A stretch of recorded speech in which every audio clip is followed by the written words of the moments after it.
Stephanie Miller welcomes Michael Steele to the program.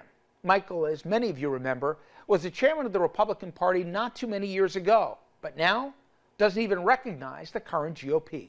Here's Stephanie with her conversation. For nearly 4 years, Kamala has crackled as the American economy has burned. What happened to her laugh? I haven't heard that laugh in about a week. That's why they keep her off the stage. That's why she's disappeared. That's the laugh of a crazy person, I will tell you, if you haven't known it. It's a crazy. She's crazy.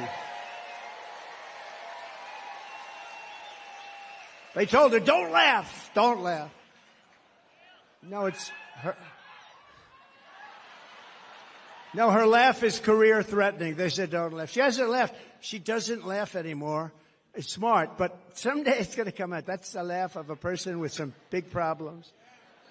She says her plan is going to be and bring down prices. She thinks she's going to bring down prices. And why? Here's a simple little few words. Why didn't you do it, Kamala? Why didn't you do it? You've been there 3.5 years. Why aren't you doing it now? You can do it right now. I can say that with everything. Why hasn't she secured the border? Voters have to just make that decision. And what they're telling us is, I prefer the insurrectionists because I'm upset that, gas prices aren't as low as they were before COVID. Yeah. Or inflation is higher than it was before COVID. Well, yeah, we spent a lot of money to save your COVID from getting COVID. Yeah, yeah. And gas was a penny because no one was going anywhere, and we were wiping our coffee filters because Donald Trump. And but here's the kicker. Here's the kicker. When inflation was damn near 10%, and gas prices were $7, $8, $9 a gallon, people didn't stop going on vacations. Yeah. They packed up their kids last summer and they got in their cars and they wouldn't enjoy themselves. So I don't know what they're complaining about. Exactly. It's just, I think it's a story of cowardice, the Republican Party today, mostly. Rick Stengel said, it figures you despite to be a dictator when you were such an inept failure as a Democratic chief executive. No wall, fewer jobs than when you started, mishandling a pandemic, outfoxed by China and North Korea. I mean, I don't, for the life of me, Michael, get what people would be voting. Do they really just hate us that much? It's just really about owning the libs? Because I think it was Tom Nichols tweeted, we're in a world now where apparently reality doesn't matter. Doesn't the new jobs numbers today that were so good and all none of it seems to, reality doesn't seem to matter. His horrible record in office. People are seeing more pay in their checks. People are going back to work. There are shovel-ready projects that are well underway in jurisdiction after jurisdiction around the country, and yet everyone is sitting there in this malaise like it's god-awful. What was it, 56% of Americans think the economy sucks. 70-some% think the country's going in the wrong direction. And I'm like, so let me get this straight.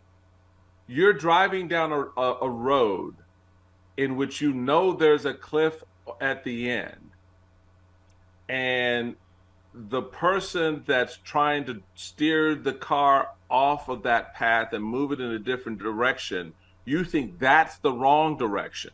And my fear is, look, I know this party is a show. I mean, I know that. Thank you. I'm not sitting here blindly thinking, oh, it's all going to get better tomorrow. Tomorrow. No, it's not. That's not how it works. Are you singing a song from Annie? See, right there.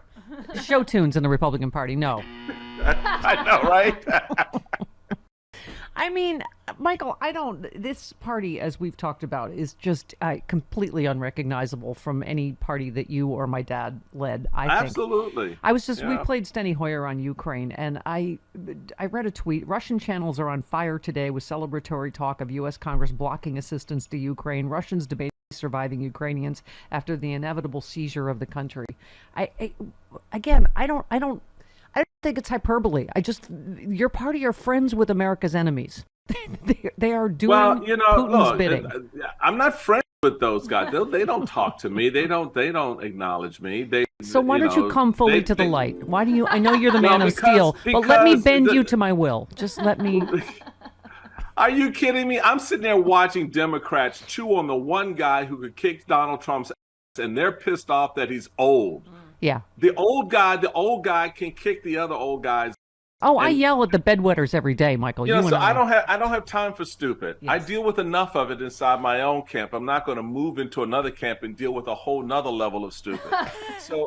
So here's my thing. My thing is to make where I am as right as I can. There are a number of us who are working in this space, creating the off ramps that are going to be necessary. We know this thing collapses. It does not sustain itself.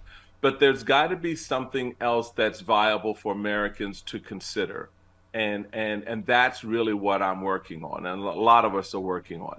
You know, you don't expect a Liz Cheney to suddenly become a Democrat. That's just not rational. Yeah. Right? At least you've been honest enough to tell me that you are the scorpion that's going to sting me when we get to the other side of the fascism river. Absolutely. Yeah. That's right. Yeah. But when I do, baby, you're going to like it. Yeah. It's going to be a good sting. It's kind of hot when you say it. Do you think my love for you is more my daddy issues or your raw animal magnetism? What do you think it is? I think, that combination, we both need a psychiatrist. All right. You quoted Liz Cheney, who said Trump is not an acceptable alternative. He is not the lesser of two evils. He is a completely unfit man for office. He's already shown us what he would do. He can never be near the Oval Office again. And you just said amen and amen. And much like you, Liz Cheney is wrong about every other single thing in the world. But you're right. She is...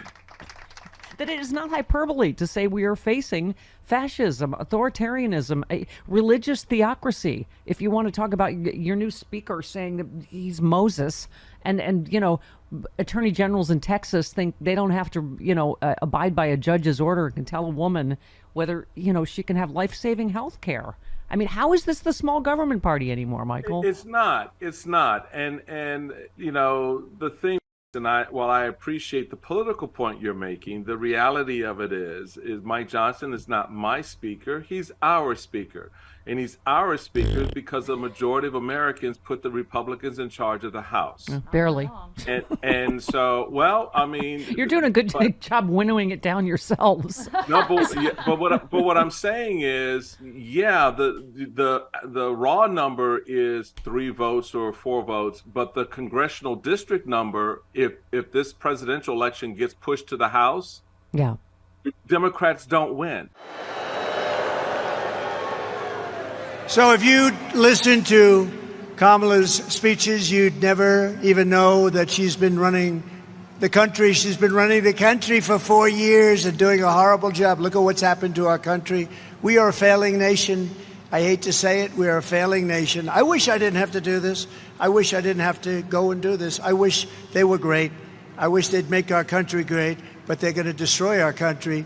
You know it. They even know it, and probably they're doing it on purpose.